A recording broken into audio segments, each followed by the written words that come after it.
praising the King, the Master, the Sustainer, the Creator of the 7 heavens and the earth, the Giver, the Taker, the Maker, the Breaker, the one who watches everything, the one who sees everything, the one who has information about everything, that which you see and that which you don't. We send peace and blessings upon His beloved Muhammad sallallahu alayhi wasallam, our Master, our Teacher, and our beloved Prophet. My brothers, I see a lot of beautiful young faces. And we're back. We're back at the camps. I ask you, my brother, how much changed in your life since the last camp? I'm starting to see regular camp faces. And I'm one of them. Wallahi, it was this gathering, it was this camp that changed my life for good. The boys still have, I think, the footage. When I went to my first camp, I was clean shaven, single, doing the ghadab, doing the haram, living the life. And I went to one of the camps in Kiola Beach, I remember. And I sat in one of those gatherings. And from that day, it changed me forever, inshallah ta'ala. My brothers, I see a lot of young faces, man. Many faces who within themselves, they think, you know what, brother, I got a long time to go, man. I'm young, brother, I'm young. My brothers, I've had the most interesting 5 weeks of my life. I've buried almost 8 brothers in the last 5 weeks. All of which were under the age of 25. All of which were under the age of 25 years old.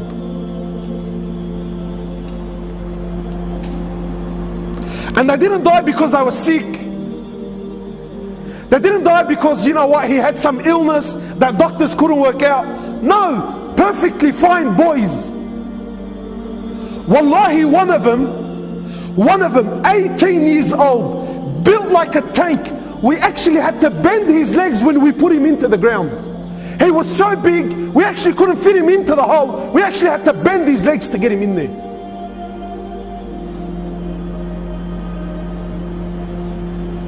8, under the age of 25. And ask me how many of them prayed. None of them.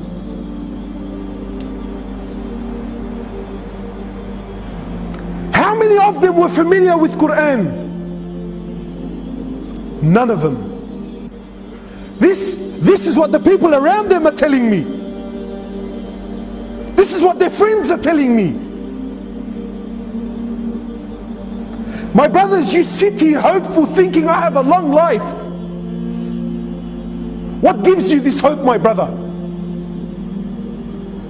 Go to the cemetery, billah alaik, please. I urge you, go to the cemetery and look and read the tombstones.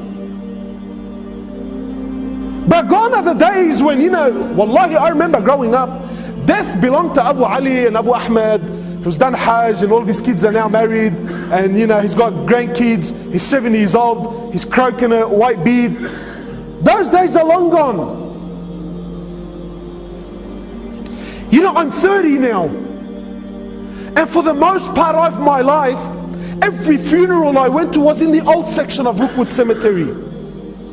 In the last few years, we filled up that one, plus 2 new sections that they gave us, and we're already halfway through the new one that they gave us. And 70% of these people that are buried there, 70% are under the age of 35 years old.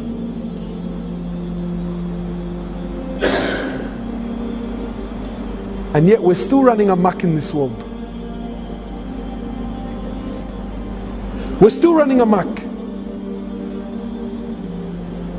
My brothers, life is serious, man. I hate to break it to you, wallahi. You know, I can sit here and give you this nice, beautiful talk with the Indian background dancers, Aflam Hindi. I can do that for you, inshallah, and make you feel good. You know, brothers tell me, brother, why have you become so pessimistic? Why don't you speak about the mercy of Allah, the rahmah of Allah? Give people hope. Sometimes hope in the wrong hands, can actually destroy the person. one of the great companions of Muhammad sallallahu alayhi wasallam. I believe it was Mu'adh bin Jabal. I believe it was him. On his deathbed, khalas, last days in his life, he speaks between him and Allah. Conversation now between him and Allah. He says, Ya Allah, you know that I lived my whole life in fear of you. He says, Ya Allah, I lived my whole life in fear of you. And now, Ya Allah, I'm on my deathbed. Khalas, I'm dying, I'm going, I'm leaving. Now, Ya Allah, even if I wanted to do something I physically can't, say, Ya Allah, I'm asking now I'm knocking on the door of your rahmah.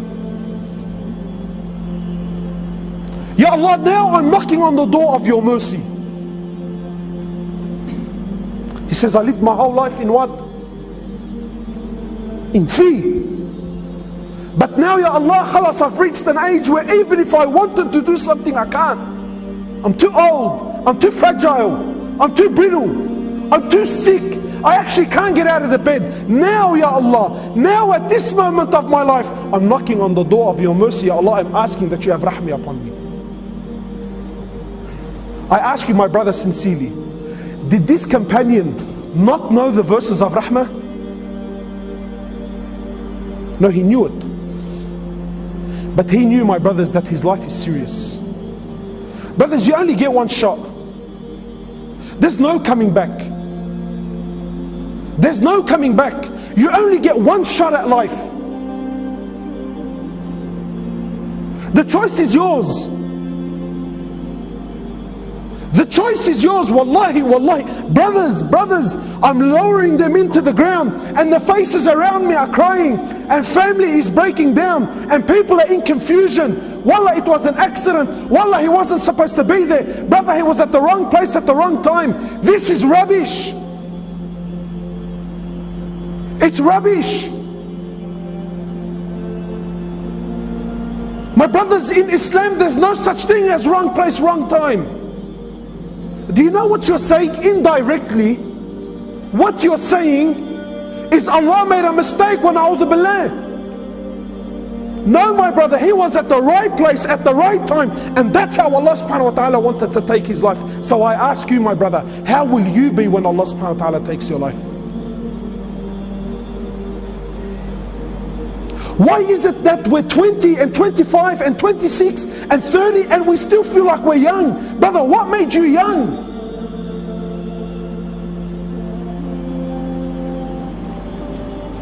My brothers, you have one shot at life. One shot. There's no coming back. You can't come back to fix things up. Please, my brother, wallahi, I'm begging you, not for my sake, for your sake, make it right, man. Make it right. My brothers, wallahi, I look into the eyes of the people in front of me, and I know we've had a rough past. We've been down some bad roads. We've gotten off to a bad start. But this is the place to make it right. Maybe some of you came here because your mate forced you. Maybe. It happens. Maybe some of you came here because his wife has been doing his head in for the past 6-7 weeks, and bro, I just need a break. Maybe that's why you're here. Or maybe you're here because, you know what, at home my mum and dad, they never let me go anywhere, so at least if I come under the disguise of a camp, I can run amok. Maybe that's why you're here. Allahu Alam. And maybe some of you are here because, you know what, I used to be on deen for a couple of years. Well, I haven't shown my face in the UMA. I feel bad. Maybe if I go to the camp, I can save face. I don't know. Whatever the excuse is, you came with one intention. This is the time to change that intention. This is the time to change that intention. Ya Allah, we're here for your sake. Ya Allah, I'm here because I'm sick.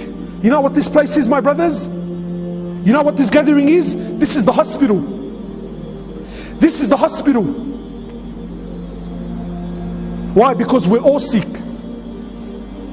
When you go to the hospital, not everyone has the same sickness. There's the junkie. There's the one who broke his arm. There's the one who's mentally sick. There's the one who's physically crippled. Not everyone in the hospital is sick. There's the doctors, there's the patients, there's the family, there's the visitors. This is the hospital.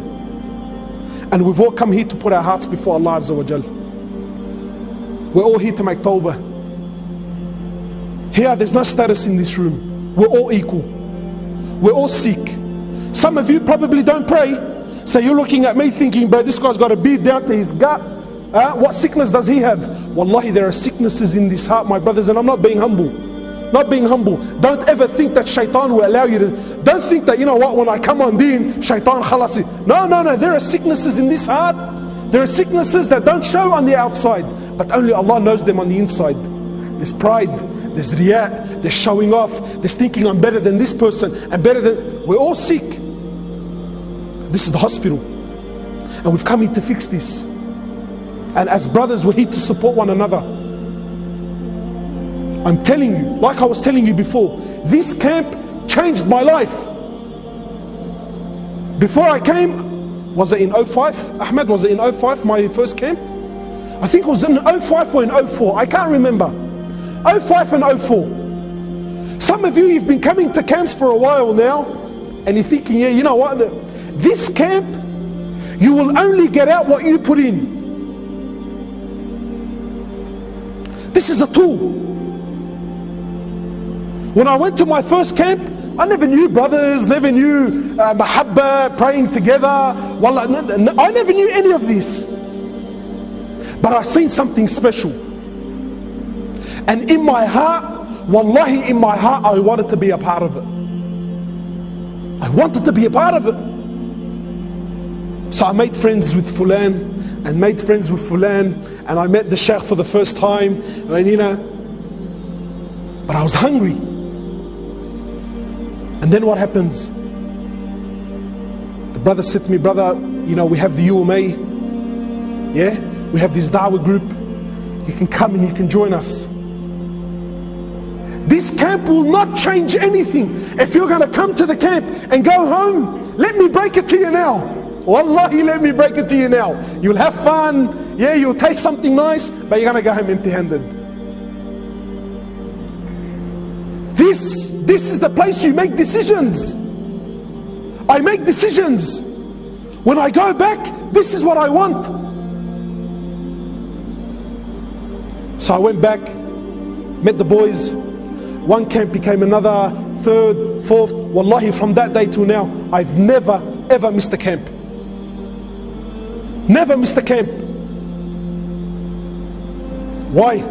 Because the heart wants it, bro. The heart wants it. And then from being in the environment, camps, became khutbahs, became taking the boys out, became dawah, became jawla, changed my life. And this is what we want, my brothers. This is what we want. You want to die in this environment. You want to die like this. You don't want to die. Wallahi, wallahi, wallahi. Ahwal, man, ahwal. Ahwal. Brothers come up to me, imagine, all right? Brother is dying, no salah, clean shaven, in the state of zina. One brother was actually in the state of zina. Yeah? And then his friend comes up to me with tears in his eyes. He says to me, brother, is he going to Jannah?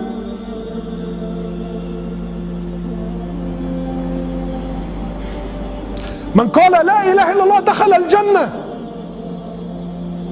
My brother, if this is your understanding of deen, wallahi, you're in a world to hurt, man. Yes, man qala la ilaha illallah dakhala al-Jannah, yes. But there's a prerequisite, my brother. If I say la ilaha illallah Muhammad Rasulullah, but I don't believe in angels, is there Jannah for me? I don't believe in Quran, is there Jannah for me? I don't believe in hellfire and paradise, is there Jannah for me? But the hadith says, man qala la ilaha illallah dakhala al-Jannah. No, my brother, no, it's not that easy. It's not that easy. So my brothers, I don't want to take too much of your time. This is why we're here. Don't waste this camp. Don't waste it with foolish talk and, you know, no. If we're hanging out, we're here to speak about Allah. I want to hang out with those brothers who are older than me. I want to speak to those brothers who are involved in da'wah. I want to get involved. Otherwise, wallahi, my brother, you're just another face in the crowd, man. You're just another face in the crowd. And we don't want that, man. But don't you want to stand before Allah on levels? I don't understand. Wallah, like sometimes I look at faces, bro, aren't you hungry for it? Don't you want Jannah? I don't know, but maybe I've become an extremist, but you, don't you want Jannah? Don't you want to see Rasulullah and hug him? Don't you want to run to the companions? Don't you want to meet him? Don't you want to say, I made it, bro, I made it. I made it. Rasulullah says, I long to see my brothers. Imagine Rasulullah standing with Sahaba, says, I long to see my brothers. Sahaba looked at each other and said, oh Prophet of Allah, we're your brothers. He says, no, you are my companions. My brothers are those who will come after me. They will believe in me though they've never seen me.